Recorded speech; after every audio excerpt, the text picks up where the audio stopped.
Next video ಇದು ಬ್ಲೌಸ್ನ front part stitching ಯಾವ ರೀತಿಯಾಗಿ ಮಾಡೋದು ಅಂತ ತಿಳಿಸ್ಕೊಡ್ತಾ ಇದ್ದೇನೆ. ಸೊ ನಾವು ಡಾಟ್ಸ್ ಹಿಡ್ದಿರ್ತೀವಲ್ವ, ಅದನ್ನೇ ಈಚೆ ಸೈಡ್ ಇನ್ನೊಂದು ಸೈಡ್ ಕೂಡ ಹಾಕ್ಕೊಂಡು ಈ ಥರ ಒಂದರ ಮೇಲೆ ಒಂದು ಹಾಕಿದಾಗ ನಮಗಲ್ಲಿ ಕಾಣಿಸುತ್ತೆ. ಅದರ ಮೇಲ್ಗಡೆನೆ ನಾವು ಮತ್ತೆ ಈ ಥರ ಡಾಟ್ಸನ್ನು ಹಾಕ್ಕೊಂಡ್ರೆ ಆಯಿತು. ಇದರಲ್ಲಿ ನಂದು ಒಂದು ಏನು ಅಂತಂದರೆ, ಈ ಸೈಡ್ ಇದೊಂದು ಹಾಕಿದ್ದಲ್ಲ ಡಾಟ್ಸ್, ಅದು ಸ್ಟ್ರೈಟಾಗಿ ಬರಬೇಕು. ಅದು ನಾನು ನಿಮಗೆ ನೆಕ್ಸ್ಟ್ ಹೇಳ್ತೇನೆ. ಇದರಲ್ಲಿ ನಾನು ಒಟ್ಟಿನಲ್ಲಿ ಟೋಟಲ್ ಆಗಿ ವಿಡಿಯೋವನ್ನು ಹಾಕ್ತಾ ಇದ್ದೇನೆ. ಇಲ್ಲ ಅಂದರೆ ನಾನು ಸಪ್ರೇಟಾಗಿ ನೆಕ್ಸ್ಟ್ ಹೊಲಿತಾನಲ್ಲ ಒಂದೊಂದೇ ಬ್ಲೌಸು, ಅದನ್ನು ಸಪ್ರೇಟಾಗಿ ವೀಡಿಯೋಸ್ ಹಾಕ್ತೇನೆ. ಈ ಡಾಟ್ಸ್ ಹಿಡಿಯುವಂಥದ್ದು ಕೂಡ ಅಷ್ಟೇ, ಕೆಲವೊಂದು ಬ್ಲೌಸ್ಗಳಿಗೆ ಒಂದೊಂದು ಥರ ಇರುತ್ತೆ. ಈಗ ನೋಡಿ, ಇಲ್ಲಿ ನಾನು ಗುಂಡ್ಪಿನ್ನನ್ನು ಹಾಕ್ಕೊಳ್ತಾ ಇದ್ದೇನೆ. ಇದು ಹೆಮ್ಮಿಂಗ್ ಮಾಡೋದ್ರಿಂದ ಫ್ರಂಟು ಕೂಡ ನೀವು ಇದನ್ನು ಜಸ್ಟ್ ಅಟ್ಯಾಚ್ ಮಾಡಿದರೆ ಆಯಿತು. ಹೆಮ್ಮಿಂಗ್ ಮಾಡೋದಿದ್ರೆ ಇದು ಫ್ರಂಟ್ ಸೈಡು, ಇದು ಬ್ಯಾಕ್ ಸೈಡು. ಅರ್ಥ ಆಗ್ತಾ ಇದೆ ಅಲ್ವಾ? ಹಾಗೆಯೇ ಫ್ರಂಟ್ ಸೈಡ್ ನೀವು ಸ್ಟಿಚಿಂಗ್ ಮಾಡ್ಕೊಳ್ಬೇಕಾದ್ರೆ ಕನ್ಫ್ಯೂಷನ್ಸ್ ಹಾಕ್ಕೊಳ್ಬೇಡಿ. ಸೊ ಈ ಥರ ನೀವು ಎರಡೂ ಸೈಡು ರೌಂಡ್ ಶೇಪ್ ಯಾವ ಥರ ಬರುತ್ತೆ ಅದನ್ನು ಹಾಕ್ಕೊಂಡು ಈ ಥರ ಸ್ಟಿಚಸ್ ಮಾಡ್ಕೊಳ್ಬೇಕು. ಒಂದು ಸೈಡ್ ಸ್ಟಿಚ್ ಮಾಡಿದಾಗ ನೋಡಿ ನಿಮಗೆ ಈ ಥರ ಆಗುತ್ತೆ. ಈ ಸೈಡ್ನಿಂದ ನೀವು ಸ್ಟಿಚಸನ್ನು ಮಾಡ್ಕೊಂಡು ಬರಬೇಕಾಗುತ್ತೆ, ಜಾರುತ್ತೆ. ಅದಕ್ಕೋಸ್ಕರ ಗುಂಡ್ಪಿನನ್ನು ಹಾಕ್ತಾ ಇದ್ದೇನೆ. ನಿಮ್ಗೆ ಗೊತ್ತಾಗ್ತಿದೆ ಅಲ್ವಾ ಮೇನ್ ಕ್ಲಾತ್ ಎಷ್ಟು ತೆಳುವಾಗಿದೆ ಅಂತೇಳಿ. ನೀರುಳ್ಳಿಯ ಸಿಪ್ಪೆ ಥರ ಇದೆ ಮೇನ್ ಕ್ಲಾತ್, ಅಷ್ಟು ತೆಳುವಾಗಿದೆ. ಅಷ್ಟು ತೆಳುವಾಗಿರುವಂಥ ಬಟ್ಟೆಗಳು ಕೂಡ ನಮಗೆ ಹೊಲಿಯೋದಕ್ಕೆ ಸಿಗುತ್ತೆ. ಅದೊಂಥರ ಚಾಲೆಂಜಿಂಗ್ ಆಗಿರುತ್ತೆ. ಸೊ ಈ ಥರ ನಾವು ಅಟ್ಯಾಚಿಂಗ್ ಮಾಡ್ಕೊಳ್ಬೇಕು. ಹೆಮ್ಮಿಂಗ್ ಮಾಡ್ಕೊಳ್ಳೋದಿದ್ದರೆ ಅಥವಾ ಹೆಮ್ಮಿಂಗ್ ಮಾಡಲಿಕ್ಕೆ ಹೇಳಿದರೆ ನೀವು ಇದೇ ಥರ ನೀವು ಜಸ್ಟ್ ಅಟ್ಯಾಚ್ ಮಾಡಿದರೆ ಆಯಿತು. ಓಕೆನಾ? ಏನಾದರೂ ಡಿಸೈನ್ ಹೊಲಿಯುವಂಥದ್ದಿರ್ಬೋದು ಅಥವಾ ಪೈಪಿಂಗ್ ಮಾಡೋದಿದ್ದರೆ ಸ್ವಲ್ಪ ಬೇರೆ ಥರ ಇರುತ್ತೆ ಹೊಲಿಯೋದು. ಪೈಪಿಂಗಿಗೂ ಕೂಡ ಕೆಲವೊಬ್ಬರು ಏನಂತ ಅಂದರೆ ಪೈಪಿಂಗ್ ಕಾಣದ ಹಾಗೆ ಹೊಲಿಬೇಕು ಅಂತಿದ್ರೆ ಬೇರೆ ಥರ ಇರುತ್ತೆ. ಕೆಲವೊಬ್ರು ಏನಂತ ಹೇಳಿದರೆ ಈ ಥರನೇ ಅಟ್ಯಾಚ್ ಮಾಡಿಕೊಂಡು ಇದರ ಮೇಲ್ಗಡೆನೇ ಪೈಪಿಂಗ್ ಕೂಡ ಮಾಡ್ತಾರೆ. ಪೈಪಿಂಗ್ ಮಾಡೋದಿದ್ರು ಕೂಡ ಇದರ ಮೇಲ್ಗಡೆನೂ ಕೂಡ ಪೈಪಿಂಗನ್ನು ಮಾಡ್ಬೋದು ಈ ಥರ ಅಟ್ಯಾಚ್ ಮಾಡಿ. ಓಕೆನಾ? ಬೇರೆ ಡಿಸೈನ್ ಎಲ್ಲ ಮಾಡೋದಿದ್ರೆ ಬೇರೆ ಥರ. ಸೊ ಈ ಥರ ಜಸ್ಟ್ ಅಟ್ಯಾಚ್ ಮಾಡಿದರೆ ಆಯಿತು. ಈಗ ಉಳಿದಿರುವಂತಹ ಮೇನ್ ಕ್ಲಾತ್ಗಳನ್ನು ಈ ಥರ ರೌಂಡ್ ಶೇಪ್ನಲ್ಲಿ ಯಾವ ಥರ ಶೇಪ್ ಇದೆ ಅಲ್ಲಿಗೆ ನೀವು ಈ ಥರ ಫುಲ್ ಅದನ್ನು ಕಟ್ಟಿಂಗ್ ಮಾಡಿಕೊಂಡ್ರೆ ಆಯಿತು. ನೋಡಿ ಎಷ್ಟು ತೆಳುವಾಗಿದೆ ಬ್ಲೌಸಿದು ಬಟ್ಟೆ ಅಂತೇಳಿ. ಈ ಥರದ್ದೆಲ್ಲ ಸಿಕ್ಕಿದಾಗ ನಮಗೆ ತುಂಬಾ ಕಷ್ಟ ಆಗುತ್ತೆ. ಇದು ನಾನು ಹೊಲಿತಾ ಇರೋದು ಬ್ಲೌಸು 6th ಬ್ಲೌಸ್, 6ನೇ ಬ್ಲೌಸ್ ಹೊಲಿತಾ ಇರೋದು ಇಷ್ಟರವರೆಗೆ ಹೊಲಿದಿರೋದ್ರಲ್ಲಿ. ಸೊ ಈ ಬ್ಲೌಸಲ್ಲಿ ನನಗೊಂದು ಆಲ್ಮೋಸ್ಟ್ ಪರ್ಫೆಕ್ಟ್ ಅಂತ ಅನಿಸ್ತು. ಬಟ್ ಆದರೂ ಪರ್ಫೆಕ್ಟ್ ಅಂತೇನಿಲ್ಲ, ಹೆಮ್ಮಿಂಗೆಲ್ಲ ಸ್ವಲ್ಪ ಆಚೀಚೆ ಆಗುತ್ತೆ ಬಟ್ಟೆಗಳು. ಆಮೇಲೆ ರೌಂಡ್ ಶೇಪೆಲ್ಲ ಸ್ವಲ್ಪ ಹೆಚ್ಚು ಕಡಿಮೆ ಬರುತ್ತೆ, ಅದೇನು ತೊಂದರೆ ಇಲ್ಲ. ನಮಗೆ ರೌಂಡ್ ಶೇಪ್ ಇರ್ಬೋದು, ಅದೇನು ತೊಂದರೆ ಇಲ್ಲ, ಸ್ವಲ್ಪ ಹೆಚ್ಚು ಕಡಿಮೆ ಆದರೂ ಪರವಾಗಿಲ್ಲ. ಬಟ್ ನಮಗೆ ಶೋಲ್ಡರ್ ಡ್ರಾಪ್ ಆಗುವಂಥದ್ದು, ಆರ್ಮ್ ಹೋಲ್ ಹತ್ರ ಏನಾದರೂ ಪ್ರಾಬ್ಲಮ್ಸ್ ಬರುವಂಥದ್ದು, ಈ ಥರ ಪ್ರಾಬ್ಲಮ್ಗಳು ನಾನು ಇಷ್ಟರವರೆಗೆ ಹೊಲಿದಿರೋ ಬ್ಲೌಸ್ಗಳಲ್ಲಿ ನನಗೆ 6 ಬ್ಲೌಸ್ಗಳಲ್ಲಿಯೂ ಬಂದಿಲ್ಲ ನನಗೆ. ಸೊ ಆದ ಕಾರಣ ಈಗ ಇನ್ನೊಂದು ಇದನ್ನು ಕೂಡ ಅಟ್ಯಾಚ್ ಮಾಡ್ಕೊಳ್ಬೇಕು. ನಾನು ಹೇಳಿದೆ ನೋಡಿ, ಆವಾಗ ನೀವು ಒಂದು ಅಟ್ಯಾಚ್ ಮಾಡಿರೋದು, ಇವಾಗ ನೀವು ಈ ಕೆಳಗಡೆ ರೌಂಡ್ ಶೇಪಿಂದ ಅಟ್ಯಾಚ್ ಮಾಡಬೇಕಾಗುತ್ತೆ. ಈ ಥರ ಗುಂಡ್ಪಿನ್ಗಳನ್ನು ಹಾಕ್ಕೊಳ್ಳಿ, ಜಾರುತ್ತೆ ಬಟ್ಟೆ. ಸೊ ಅದಕ್ಕೋಸ್ಕರ. ಮತ್ತು ಇನ್ನೊಂದು ಏನಂತ ಹೇಳಿದ್ರೆ, ನನಗೆ ಬಟ್ಟೆಯಲ್ಲಿ ಸ್ವಲ್ಪ ಕಡಿಮೆ ಇತ್ತು ನೋಡಿ. ಈಗ ಈ ಇನ್ನೊಂದು ಸೈಡ್ ಇದು ಈ ಥರ ಇಲ್ಲಿಂದ ಬರಬೇಕಾಗುತ್ತೆ. ಸೊ ಹಾಗಾಗಿ ಒಂದೇ ಕಡೆ ಎರಡನ್ನು ಸ್ಟಿಚ್ ಮಾಡ್ಕೊಳ್ಬೇಡಿ, ನೋಡಿಕೊಂಡು ಸ್ಟಿಚಸನ್ನು ಮಾಡಿ. ಇನ್ನೂ ಡೀಟೇಲ್ ಆಗಿ ನಾನು ಬೇರೆ ಬೇರೆ ಈಗ ಹೊಲಿತಾ ಇರಬೇಕಾದ್ರೆ ಬ್ಲೌಸು ಬೇರೆ ಬೇರೆ ವೀಡಿಯೋಸ್ಗಳನ್ನು ಹಾಕ್ತೇನೆ. ನಾನು ಇನ್ನು ಹೊಲಿಯುವಂಥ ಬ್ಲೌಸ್ಗಳಲ್ಲಿ ಬೇರೆ ಬೇರೆ ಪಾರ್ಟ್ಗಳನ್ನು ವೀಡಿಯೋಸ್ ಮಾಡಿ ಹಾಕ್ತೇನೆ, ಸಣ್ಣ ಸಣ್ಣ ವೀಡಿಯೋಗಳು. ಇದು ನಾನು ಫಸ್ಟ್ ಮಾಡಿರೋದ್ರಿಂದ ವೀಡಿಯೋ ಸ್ವಲ್ಪ ಡೀಟೇಲ್ ಆಗಿ ಅಂದರೆ ಫುಲ್ ಇರಲಿ ಅಂತೇಳಿ ಈ ಥರ ನಾನು ನಿಮ್ಗೆ ಹೇಳ್ಕೊಡ್ತಾ ಇದ್ದೇನೆ. ಇನ್ನೂ ನಿಮಗೆ ಏನು ನಿಧಾನವಾಗಿ ಬೇಕಿದ್ರು ನಾನು ಇನ್ನೂ ಉಳಿದಂಥ ಬ್ಲೌಸ್ಗಳನ್ನು ಇದು ಮಾಡಬೇಕಾದ್ರೆ ಹೇಳ್ತೇನೆ. ಇದೇನು ಅಷ್ಟೊಂದು ಚೆನ್ನಾಗಿಲ್ಲ ಬ್ಲೌಸ್, ಅಂದರೆ ಕ್ಲಾತ್ ಚೆನ್ನಾಗಿಲ್ಲಲ್ಲ, ಹಾಗಾಗಿ ನಾನು ಇದನ್ನು ಸಪ್ರೇಟಾಗಿ ವೀಡಿಯೋಸ್ ಹಾಕ್ತಾಯಿಲ್ಲ. ಸೊ ಇದೊಂದು ಹೊಲಿಬೇಕಾದ್ರೆ ತುಂಬಾ ಒಂದು ಕಷ್ಟ ಅಂತಲೇ ಹೇಳ್ಬೋದು ಈ ಥರದ್ದು ಬಂದಾಗ. ಸೊ ಇವಾಗ ಎರಡೂ ಕೂಡ ಅಟ್ಯಾಚ್ ಮಾಡ್ಕೊಂಡಿದ್ದಾಯಿತು. ಇವಾಗ ಇಲ್ಲಿ ಏನು ನಾವು ಡಾಟ್ಸಿಗೆ ಲೈನ್ ಹಾಕಿದ್ವಲ್ವ, ಆ ಲೈನ್ ಹತ್ರ ನಾವಿಲ್ಲಿ ಡಾಟ್ಸನ್ನು ಸ್ಟಿಚ್ ಮಾಡ್ಕೊಳ್ಬೇಕು. ಕಾಲು ಇಂಚು ಈ ಒಂದು ಸೈಡ್ನಿಂದ 1/4 ಇಂಚು ಆಯಿತಾ. ಮಿಡ್ಲಿದು 1/4 ಇಂಚು ಸ್ಟಿಚ್ ಮಾಡ್ಕೊಳ್ಳೋದಕ್ಕೆ. ಉದ್ದ ನಾನು ನಿಮಗೆ ಏನು ಕಟ್ಟಿಂಗ್ ಮಾಡಬೇಕಾದ್ರೆ ಹೇಳಿದ್ದೆ ಎಷ್ಟು ಉದ್ದ ಅಂಥೇಳಿ. ಸ್ಟಿಚ್ಚಿಂಗು 1/4 ಇಂಚಿನಷ್ಟು ಸ್ಟಿಚ್ಚಿಂಗ್ ಮಾಡಿಕೊಂಡು ಮೇಲ್ಗಡೆಗೆ ಇದು ಮಾಡ್ಕೊಳ್ಬೇಕು. ಆಮೇಲೆ ಇನ್ನೊಂದು ಏನಂತ ಹೇಳಿದರೆ, ಇದು ಕಪ್ಸ್ ಸ್ವಲ್ಪ ದೊಡ್ಡದು ಬರಬೇಕು 36 ಸೈಜ್ ಬ್ಲೌಸಲ್ಲಿ. ಇದೀಗ ನಾನಿಲ್ಲಿ ಸ್ಟಿಚ್ ಮಾಡಿದ್ದೆ, ಮತ್ತು ಅದನ್ನು ಬಿಚ್ಚಿಬಿಟ್ಟು ಸ್ವಲ್ಪ ಈಚೆಗಡೆಗೆ ಸ್ಟಿಚ್ ಮಾಡಿದ್ದೇನೆ. ಅದು ನಿಮಗೆ ನೆಕ್ಸ್ಟ್ ಇದರಲ್ಲೇ ವೀಡಿಯೋದಲ್ಲಿ ನಿಮಗೆ ನಾನು ಮತ್ತೆ ಹೇಳ್ತೇನೆ. ಅದರಲ್ಲಿ ನಾನು ಅದನ್ನು ತೆಗೆದಿದ್ದೆ ನಾನು ಸ್ಟಿಚಸ್. ಇದರಲ್ಲಿ ಮಾತ್ರ ಅದು ವೀಡಿಯೋಸ್ ಆಗಿ ಬಂದಿದೆ. ಅಂದರೆ ಸ್ವಲ್ಪ ಕಪ್ಸ್ ನಮಗೆ ಅಗ್ಲವಾಗಿ ಬರಬೇಕು, ಸೊ ದೊಡ್ಡದಾಗಿ ಬರಬೇಕು. ಅದಕ್ಕೋಸ್ಕರ ಸ್ವಲ್ಪ ಈಚೆಗಡೆ ಈ ಕೆಳಗಡೆ ಇರುವಂಥದ್ದನ್ನು ಸ್ವಲ್ಪ ಈಚೆಗೆ ಸ್ಟಿಚ್ ಮಾಡ್ಕೊಳ್ಬೇಕಾಗುತ್ತೆ. ಆಮೇಲೆ ಇಲ್ಲಿನೂ ಅಷ್ಟೇ, ಇದು ಕೂಡ ಅಷ್ಟೇ, ಇದು 1/4 ಇಂಚು ಸ್ಟಿಚ್. ಓಕೆ, ಓಕೆನಾ. ಈ ಸೈಡ್ ಇದು ಕೂಡ 1/4 ಇಂಚ್ ಸ್ಟಿಚ್ಚು. 4 ಡಾಟ್ಸನ್ನು ಹಿಡಿಬೇಕು ನಾವು. ಆ್ಯಕ್ಚುಲಿ ಕೆಲವರು ಏನಂದರೆ 3 ಡಾಟ್ಸ್ ಮಾತ್ರ ಹಿಡಿತಾರೆ, ಬಟ್ ನೀವು 4 ಡಾಟ್ಸನ್ನು ಹಿಡಿದ್ರೆ ನಿಮಗೆ ಮತ್ತೆ ಸೈಡ್ ಫಿಟ್ಟಿಂಗ್ ಮಾಡಬೇಕಾದ್ರೆ ಕರೆಕ್ಟಾಗಿ ಬರುತ್ತೆ. ಇಲ್ಲಾಂದರೆ ಫ್ರಂಟು ಮತ್ತು ಬ್ಯಾಕು ಸ್ವಲ್ಪ ಆಚೆ ಈಚೆ ಆಗುತ್ತೆ. ಸೊ ಹಾಗಾಗಿ ನಾವು 4 ಡಾಟ್ಸ್ಗಳನ್ನು ಹಿಡಿಬೇಕು. ಕೆಲವರು ಈ ಡಾಟ್ಸನ್ನು, ಈ ಸೈಡ್ನ ಡಾಟ್ಸನ್ನು ಹಿಡಿಯೋದಿಲ್ಲ. ಈಗ ನಾನು ಹಿಡಿತಾ ಇದ್ದೇನೆ ನೋಡಿ, ಅದನ್ನು ಅವರು ಹಿಡಿಯೋದಿಲ್ಲ ಕೆಲವರು. ಸೊ ಅದಕ್ಕೋಸ್ಕರ ನೋಡಿ, ಇದನ್ನು ಹಿಡಿಯಲ್ಲ ಕೆಲವರು ಈ ಡಾಟ್ಸನ್ನು, ಓಕೆನಾ. ಇದೀಗ ನಾನಿಲ್ಲಿ ಸ್ಟಿಚ್ ಮಾಡಿದ್ದೇನೆ, ಬಟ್ ಅದನ್ನು ಮತ್ತೆ ನಾನು ಸ್ಟಿಚಸ್ ತೆಗೆದುಬಿಟ್ಟು ಕರೆಕ್ಟಾಗಿ ಹಾಕಿದ್ದೇನೆ. ಅದು ಅಲ್ಲಿಗೆ ಕೆಳಗಡೆಗೆ ಮಾಡಿದರೆ ಸ್ವಲ್ಪ ಇದಾಗುತ್ತೆ. ಸೊ ನೆಕ್ಸ್ಟ್ ನಾನು ಕರೆಕ್ಷನ್ ಮಾಡಿಕೊಂಡು ನೆಕ್ಸ್ಟ್ ವೀಡಿಯೋಗಳನ್ನು ಮಾಡ್ತೇನೆ ಕರೆಕ್ಟಾಗಿ. ಅಂದರೆ ಸ್ವಲ್ಪ ಆಚೀಚೆ ಮಾಡಬೇಕಷ್ಟೇ, ಬೇರೆ ಏನೂ ತೊಂದರೆ ಇಲ್ಲ. ಅಂದರೆ ಸ್ವಲ್ಪ ದೊಡ್ಡದಾಗಿ ಕಪ್ಸ್ ಬರಬೇಕು, ಆದ ಕಾರಣ ನೋಡಿ ಇಲ್ಲಿ ನಾನು ಗೆರೆ ಹಾಕಿದ್ದೆ ನೋಡಿ, ಸ್ವಲ್ಪ ಆಚೆಗಡೆಗೆ ಸ್ಟಿಚ್ ಮಾಡಿದ್ದೇನೆ. ಅಂದರೆ ಕರೆಕ್ಟಾಗಿ ಎರಡು ಕೂಡ ಒಂದೇ ರೀತಿ ಬರುವ ಥರ ಸ್ಟಿಚಸನ್ನು ಮಾಡಿಕೊಳ್ಬೇಕು. ಸೊ ಇಲ್ಲಿನೂ ಅಷ್ಟೇ, ಇನ್ನೊಂದು ಸ್ಟಿಚ್ಚು ಇದು ಕೂಡ ಅಷ್ಟೇ ನೋಡಿ, ನಾನು ನಿಮಗೆ ಹೇಳಿದೆ ನೋಡಿ, ಇದರಲ್ಲಿ ನಾನು ಗೆರೆ ಹಾಕ್ತಾಯಿದ್ದೆ ನೋಡಿ, ಸ್ವಲ್ಪ ಮೇಲ್ಗಡೆಗೆ. ಅಂದರೆ ಈ ಎರಡನ್ನು ಇಟ್ಕೊಂಡು ಮಿಡ್ಲ್ ಭಾಗ ಯಾವುದು ಬರುತ್ತೆ ನೋಡಿ, ಅದಕ್ಕೆ ನೀವು ಹಾಕ್ಕೊಂಡ್ರೈತೆ, ಅದೊಂದು ಮಾತ್ರ. ಮತ್ತು ಇನ್ನೊಂದು ಇಲ್ಲಿ ನಾನು ಹೇಳ್ತೇನೆ ನಿಮಗೆ, ಇದೀಗ 1/4 ಇಂಚ್ ಸ್ಟಿಚ್. ಇನ್ನೊಂದು ನೋಡಿ ಇಲ್ಲಿ ನೋಡಿ, ಈಗ ಗೆರೆ ಹಾಕಿದ್ದೆಲ್ಲ ಅದಕ್ಕಿಂತ ಸ್ವಲ್ಪ ಆಚೆ ಹಿಡಿತಾ ಇದ್ದೇನೆ, ಓಕೆನಾ. ಸ್ವಲ್ಪ ಆಚೆ ಮಾಡ್ತಾ ಇದ್ದೇನೆ, ಯಾಕಂದರೆ ಸ್ವಲ್ಪ ಕಪ್ಸು ದೊಡ್ಡದು ಬರಲಿ ಅಂತೇಳಿ, ಇಲ್ಲಾಂದರೆ ಚಿಕ್ಕದಾಗುತ್ತೆ, ಆವಾಗ ಬ್ಲೌಸ್ ಫಿಟ್ ಅಂತೇಳಿ ಅನಿಸುತ್ತೆ. ಅದಕ್ಕೋಸ್ಕರ ನೀವು ಮಾರ್ಕಿಂಗ್ ಮಾಡ್ಕೊಳ್ಬೇಕಾದ್ರೆ ಸ್ವಲ್ಪ ಈಚೆ ಮಾಡ್ಕೊಳ್ಳಿ. ಅಂದರೆ ಇದು 36 ಸೈಜ್ ಬ್ಲೌಸ್ ಆಗಿರೋದ್ರಿಂದ ಸ್ವಲ್ಪ ಕಪ್ಸನ್ನು ಈಚೆ ಹಾಕೋಬೇಕು. 34 32ಗೆಲ್ಲ ಇಷ್ಟು ಈ ಸೈಡಿಗೆ ದೊಡ್ಡ ಕಪ್ಸ್ ಏನು ಬೇಕು ಅಂತ ಇಲ್ಲ. ಸೊ ಆದ ಕಾರಣ ಇದನ್ನೆಲ್ಲ ನೆಕ್ಸ್ಟ್ ನಾನು ಬೇರೆ ಬೇರೆ ಸಪ್ರೇಟ್ ವೀಡಿಯೋ ಮಾಡ್ತೇನೆ. ಬೇರೆ ನಾನು ಬ್ಲೌಸನ್ನು ಹೊಲಿದಾಗ ಒಂದೊಂದೇ ಯಾವ ಥರ ಅಂತೇಳಿ ನಿಧಾನವಾಗಿ ನಿಮಗೆ ಹೇಳ್ಕೊಡ್ತೇನೆ, ಓಕೆನಾ. ಫಸ್ಟು ನೀವು ಯಾವ ಥರ ಹೊಲಿಯೋದು ಅಂತ ನಿಮ್ಗೊಂದು ಐಡಿಯಾಸ್ ಬೇಕಲ್ಲ, ಅದಕ್ಕೋಸ್ಕರ. ಇದೀಗ ನೋಡಿ ಕಪ್ಸ್ ಎಷ್ಟು ದೊಡ್ಡದಾಗಿ ಬಂದಿದೆ ಅಂತೇಳಿ. ಸೊ ಈ ಥರ ಡಾಟ್ಸನ್ನು ಹಿಡಿದ್ರೆ ಆಯಿತು, ಓಕೆನಾ. ಫಸ್ಟ್ ಒಂದು ಅಟ್ಯಾಚ್ ಮಾಡಿ ಮತ್ತು ಈ ಥರ ಡಾಟ್ಸನ್ನು ಹಿಡಿಬೇಕು. ಇದು ಹೆಮ್ಮಿಂಗ್ ಮಾಡೋದ್ರಿಂದ, ನೀವು ಪೈಪಿಂಗ್ ಮಾಡೋದಿದ್ರೂ ಇದೇ ಥರನೂ ಹೊಲಿಬೋದು. ಈಗ ಬೆಲ್ಟ್ ಪಟ್ಟಿನ ಸ್ಟಿಚ್ ಮಾಡ್ಕೊಳ್ಬೇಕು. ಈಗ ಏನಂತ ಅಂದರೆ, ಒಂದು ಲೈನಿಂಗು, ಒಂದು ಮೇನ್ ಫ್ಯಾಬ್ರಿಕ್, ಇದನ್ನು ಮೊದಲಿಗೆ ನೀವು ಅಟ್ಯಾಚ್ ಮಾಡ್ಕೊಳ್ಳಿ, ಆವಾಗ ನಿಮಗೆ ತುಂಬಾ ಈಸಿ ಆಗುತ್ತೆ. ಯಾವ ಥರ ನಾನು ಸ್ಟಿಚ್ ಈಗ ಮಾಡ್ತಾ ಇದ್ದೇನೆ ನೋಡಿ, ಅದೇ ಥರ ನೀವು ಸ್ಟಿಚಸನ್ನು ಮಾಡಿ. ನಾನು ಯಾವ ಥರ ಕ್ಲಾತನ್ನು ಹಾಕಿದ್ದೇನೆ ಅದೇ ಥರ ನೀವು ಕ್ಲಾತನ್ನು ಹಾಕಿ, ಓಕೆನಾ. ಅದು ಏನಾಗುತ್ತೆ ಅಂದರೆ ಎರಡು ಒಂದೇ ಸೈಡ್ ಬಂದುಬಿಡುತ್ತೆ. ಸೊ ಅದಕ್ಕೋಸ್ಕರ ಮೇನ್ ಫ್ಯಾಬ್ರಿಕ್ಕು ಕೆಳಗಡೆ ಸೀದಾ ಸೈಡು ಹಿಂದ್ಗಡೆ ಇರಬೇಕು, ಉಲ್ಟಾ ಸೈಡಿಗೆ ನೀವು ಸ್ಟಿಚಸನ್ನು ಮಾಡಬೇಕು. ಈಗ ನಾನು ನಿಮಗೆ ಹೇಳ್ತೇನೆ, ಈಗ ಮೊದಲಿಗೆ ನೀವು ಇದನ್ನು ಫುಲ್ಲಾಗಿ ಅಟ್ಯಾಚ್ ಮಾಡ್ಕೊಳ್ಳಿ. ನೋಡಿ, ಇದು ಸೀದಾ ಸೈಡು, ಅಂದರೆ ಜಸ್ಟ್ ಅಟ್ಯಾಚ್ ಮಾಡ್ಕೊಳ್ಳೋದು ಮಾತ್ರ. ಇದು ಒಂದು ಮೇನ್ ಫ್ಯಾಬ್ರಿಕ್ಕು ಮತ್ತು ಒಂದು ಲೈನಿಂಗು, ಇದನ್ನು ಫುಲ್ಲಾಗಿ ನೀವು ಫುಲ್ಲು ಫಸ್ಟಿಗೆ ನೀವು ಅಟ್ಯಾಚ್ ಮಾಡ್ಕೊಳ್ಳಿ, ಆವಾಗ ನಿಮಗೆ ಗೊತ್ತಾಗುತ್ತೆ, ಕನ್ಫ್ಯೂಷನ್ಸ್ ಆಗಲ್ಲ. ಇದೇ ಥರ ಎರಡನ್ನು ಕೂಡ ನೀವು ಈ ಥರ ಸ್ಟಿಚಸನ್ನು ಮಾಡಿಕೊಳ್ಬೇಕು. ಆವಾಗ ನಿಮಗೆ ತುಂಬಾ ಈಸಿ ಆಗುತ್ತೆ ಮತ್ತು ಕರೆಕ್ಟಾಗಿ ಅರ್ಥ ಕೂಡ ಆಗುತ್ತೆ. ಸೊ ಮೇನ್ ಫ್ಯಾಬ್ರಿಕ್ಕಿಗೆ ಈ ಥರ ನೀವು ಸ್ಟಿಚಸನ್ನು ಮಾಡಿದರೆ ಆಯಿತು, ಓಕೆ. ಈ ಥರನೇ ಸ್ಟಿಚಸ್ ಮಾಡ್ಕೊಳ್ಳಿ, ಕರೆಕ್ಟಾಗಿ ನೋಡಿಕೊಂಡು ಸ್ಟಿಚಸ್ ಮಾಡಬೇಕು ಈ ಬೆಲ್ಟ್ ಪಟ್ಟಿಯನ್ನು. ಸೊ ಈಗ ಒಂದು ಅಟ್ಯಾಚ್ ಆಯಿತು ಲೈನಿಂಗಿಗೆ, ಮೇನ್ ಫ್ಯಾಬ್ರಿಕ್ಕು. ನಮ್ಗೆ ಇನ್ನೊಂದು ಲೈನಿಂಗ್ ಬೇಕು, ಯಾಕಂತೇಳಿ ನಾನು ಹೇಳ್ತೇನೆ. ಈಗ ನೋಡಿ, ಇದು ಫ್ರಂಟ್, ಅಂದರೆ ಸೀದಾ ಸೈಡು ಈ ಥರ ಒಂದು ಸ್ಟಿಚಸ್ ಆಯಿತು. ಆಮೇಲೆ ನೀವು ಹಿಡಿದು ನೋಡಿ ಯಾವ ಸೈಡಿಗೆ ಇದು ಬರುತ್ತೆ ಅಂತೇಳಿ. ಇನ್ನೊಂದು ಲೈನಿಂಗ್ ಅಟ್ಯಾಚ್ ಮಾಡಬೇಕು, ಅದು ತೊಂದರೆ ಇಲ್ಲ, ಅದು ಒಳಗಡೆಗೆ ಸ್ಟಿಚ್ ಮಾಡೋದಕ್ಕೆ. ನೋಡಿ, ಇದು ಒಂದು ಸೈಡಿಗೆ ಆಯಿತು ನೋಡಿ ಈ ಥರ. ಸೊ ಈ ಥರ ಹಿಡಿದು ಬಿಟ್ಟು ನೀವು ನೋಡಿಕೊಂಡು ಬೆಲ್ಟ್ ಪಟ್ಟಿನ ಸ್ಟಿಚ್ ಮಾಡ್ಕೊಳ್ಳಿ. ಇಲ್ಲಾಂದರೆ ನೀವು ಎರಡು ಬೆಲ್ಟ್ ಪಟ್ಟಿ ಕೂಡ ಒಂದೇ ಸೈಡಿಗೆ ಬರುವ ಹಾಗೆ ಆಗುತ್ತೆ. ಸೊ ಆ ಥರ ಕನ್ಫ್ಯೂಷನ್ಸ್ ನನಗೂ ಕೂಡ ಆಗುತ್ತೆ. ಸೊ ಅದಕ್ಕೋಸ್ಕರ ನಾನು ಮೊದಲೇ ಕರೆಕ್ಟಾಗಿ ನೋಡಿಕೊಂಡು ಸ್ಟಿಚಸನ್ನು ಮಾಡ್ತೀನಿ. ಆ ಥರ ಮಾಡಿದಾಗ ನನಗೆ ಇದರಲ್ಲಿ ಒಂದು ಪ್ರಾಬ್ಲಮ್ ಆಯಿತು, ಬಟ್ಟೆ ನನಗೆ ಕ್ಲಾತ್ ಇರಲಿಲ್ಲ. ಈ ಥರ ಒಂದು ಮಾಡಿದಾಗ, ಅಂದರೆ ಕಟ್ ಮಾಡಬೇಕಾದ್ರೆ ಇರೋದು ಒಂದು ಸೈಡ್ ಕಟ್ ಮಾಡಬೇಕು, ಇನ್ನೊಂದು ಸೈಡ್ ಕಟ್ಟಿಂಗನ್ನು ಮಾಡ್ಕೊಳ್ಬೇಕು ಬೆಲ್ಟ್ ಪಟ್ಟಿ.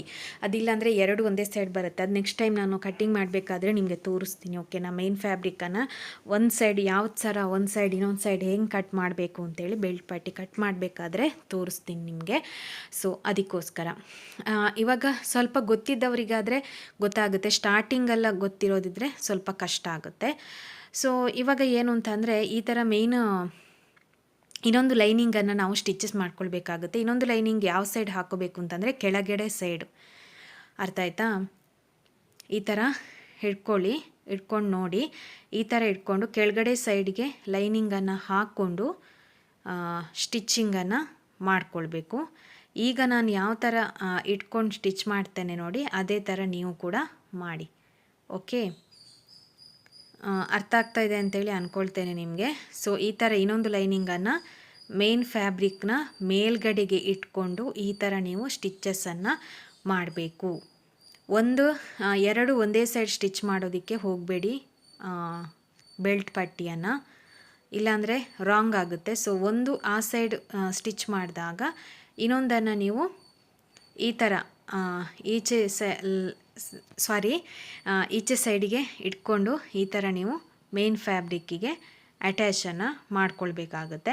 ಸೊ ನಂದೊಂದು ರಾಂಗ್ ಆಗಿತ್ತು, ರಾಂಗ್ ಅಂದರೆ ಮೇನ್ ಫ್ಯಾಬ್ರಿಕ್ಕು ಬಟ್ ನಾನು ಅದನ್ನೇ ಮತ್ತೆ ಸ್ಟಿಚಸನ್ನು ಇದು ಮಾಡಿದೆ. ಯಾಕಂದರೆ ಅದು ಸ್ವಲ್ಪ ಏನು ಡಿಫ್ರೆನ್ಸ್ ಅಷ್ಟೇ ಇದ್ದಿದ್ದು, ನನಗೆ ಬೇರೆ ಕ್ಲಾತ್ ಇರಲಿಲ್ಲ, ಆ ಬಟ್ಟೆಯಲ್ಲಿ ಉಳಿದಿರಲಿಲ್ಲ. ಸೊ ಅದಕ್ಕೋಸ್ಕರ ಸ್ವಲ್ಪ ರಾಂಗ್ ಆಗಿರೋದ್ರಿಂದ ಹೇಗೋ ಒಂದು ಅಡ್ಜಸ್ಟ್ ಮಾಡಿ ಅಲ್ಲಿಗೆ ಹೊಲಿದ್ಬಿಟ್ಟೆ ನಾನು. ಸೊ ಆ ಥರ ಆಗುತ್ತೆ ಬೆಲ್ಟ್ ಪಟ್ಟಿಯಲ್ಲಿ.